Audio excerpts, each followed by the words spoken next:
Hello, YouTubers. Welcome to Level-Headed News. This is your host, Brenda.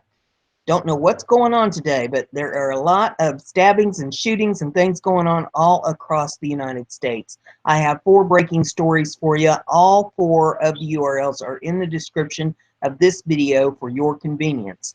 We'll get started here with the first one off of Fox News. It says, UT Austin stabbing spree. 1 killed, 3 others wounded. Suspect in custody.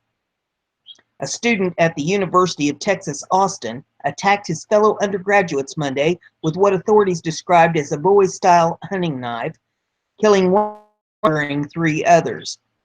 UT Austin Police Chief David Carter identified the suspect as 21-year-old Kendricks J. White, who was taken into custody without incident near a gymnasium. Evan reported that White was a biology major and was expected to graduate in 2018.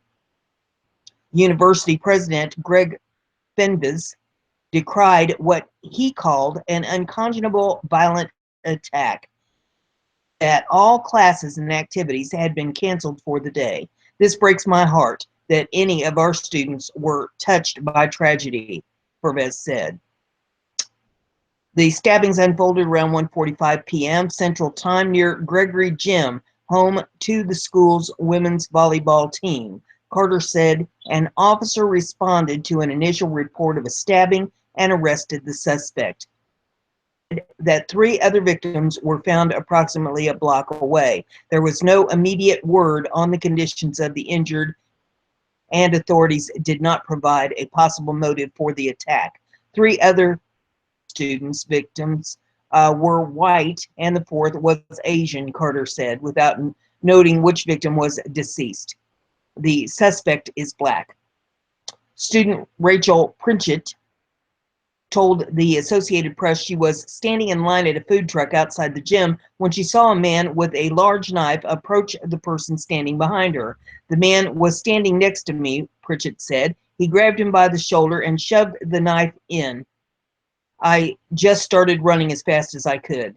Another student, Ray Orlando, said he was walking to his car when a mass of students near the gym started running.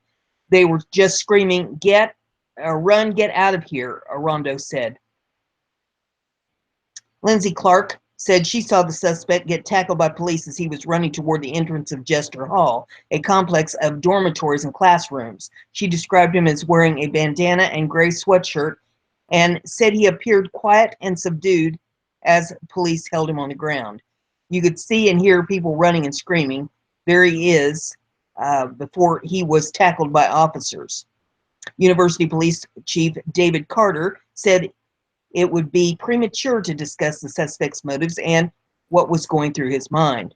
Orlando later saw what looked like CPR being performed on someone outside the front door of the gym. Another student was sitting on a bench being treated for cuts to the head or neck, he said. Authorities cordoned off the scene as a large contingent of state and local police, including officers and helicopters, swarmed the area. The University of Texas, blocks from downtown Austin, and the Texas capital of the nation's largest universities. The attack occurred in the central campus, just a short walk from the administration building and the landmark clock tower that was the scene of a mass shooting in 1966. The next article that I have for you is off of Fox News. It says San Diego pool shooting killer called his ex during rampage, police say. Opened fire at a pool party in San Diego, called his ex-girlfriend during his rampage so she could hear the panic and chaos that he was causing, police revealed Monday, giving new details about the gunman's state of mind. Peter Sellis, age 49, shot 7 people, killing 1 woman, police said. Officers shot and killed Sellis after he fired at a police sergeant, according to investigators. Another man suffered a broken arm while running from the chaos. The gunman had broken up with his girlfriend days earlier, police chief Shelley Zimmerman said at a news conference on Monday. Relatives were aware that he was depressed, but had no idea he'd completely snapped. Celis was sitting on a lounge chair at the pool when he called his ex and told her he'd shot 2 people and that police had just arrived. He apparently wanted her to keep listening, as Zimmerman added. Celis shot 4 black women, 2 black men, and 1 Latino man, police said. The gunman was white, however. There was zero indication race played a factor in his decision to open fire.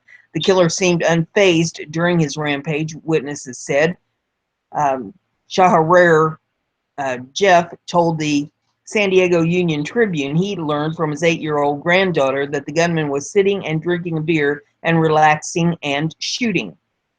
All of the remaining wounded were expected to survive, although 2 men were in critical condition, Zimmerman said.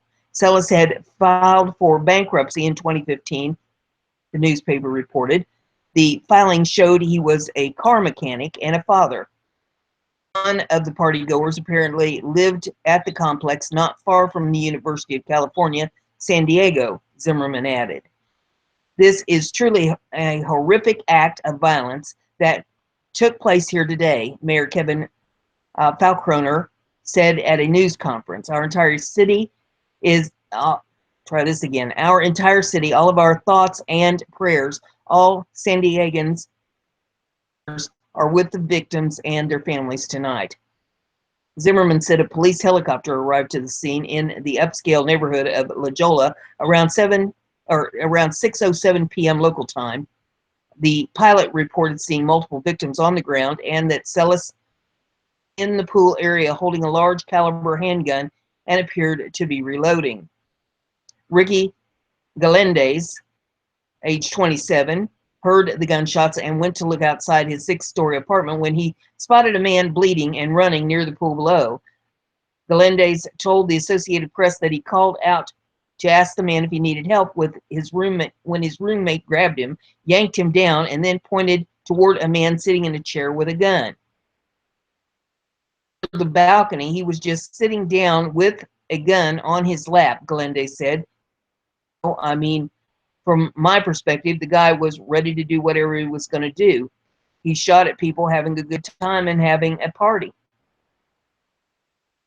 Article is off of Fox News. It says Detroit police officer shot in the head attack. A Detroit police officer was still in critical condition Monday, hours after he was shot in the head during a puzzling attack by a man who answered the door at an apartment complex, officials said. The officer and his partner arrived at the apartment building on the city's west side after a woman called to report a domestic incident around 10:30 p.m. on the complex door. The man, armed with a .38 and nickel-plated pistol, began shooting. This is a sobering reminder of the dangers our police officers face each and every day, Police Chief James Craig said during a Monday morning news conference. The shooter didn't appear to have any connection to the domestic incident, and Craig said surveillance footage showed the man left his apartment walking unsteadily with the gun in his hand. The officer fired at the shooter and both men fell simultaneously to the ground. The injured officer's junior partner, who had only been on the force about 6 months, also fired, immobilizing the suspect, and then dragged the wounded cop several feet away to safety. EMS was already on the scene due to the reported domestic dispute. Neither the officer nor the gunman who died was publicly identified. Craig called the action of the junior officer textbook. Our officer out of the academy just 6 months performed in an outstanding manner, he said. The officer in critical condition is a 14-year veteran of the department and followed in the footsteps of his stepfather, who served as a Detroit cop for 22 years. His son enjoyed his job each and every day and looked forward to going out and serving the citizens of this city, Craig said.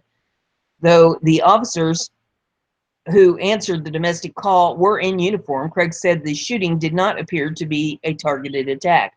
This is random, Craig said. This is not an orchestrated attack on police officers.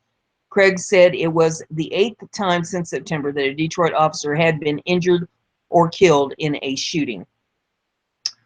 And the final article that I have in this breaking news broadcast is off of Fox News. Says 4 dead in Kansas after shooting at special needs home.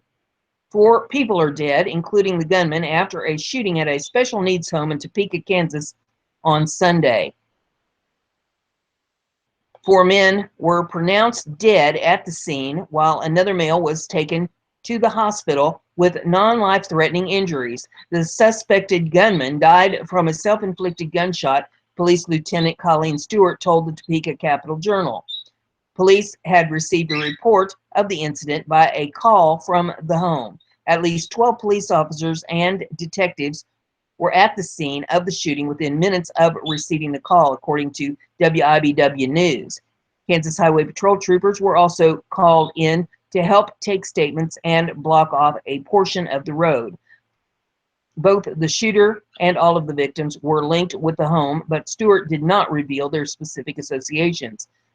Staff members and residents were taken out of the home as part of the investigation. The victims were identified as 64-year-old Jesus Galvez, 29-year-old Larry Guri, and 20-year-old Solon Galvez. Joshua Greery, age 25, was identified as the gunman. Everything that I have for this breaking segment. If you like what I'm doing, please give it a thumbs up. Share it on your social media so everybody gets to hear the news. And don't forget to subscribe. And that way you'll stay informed.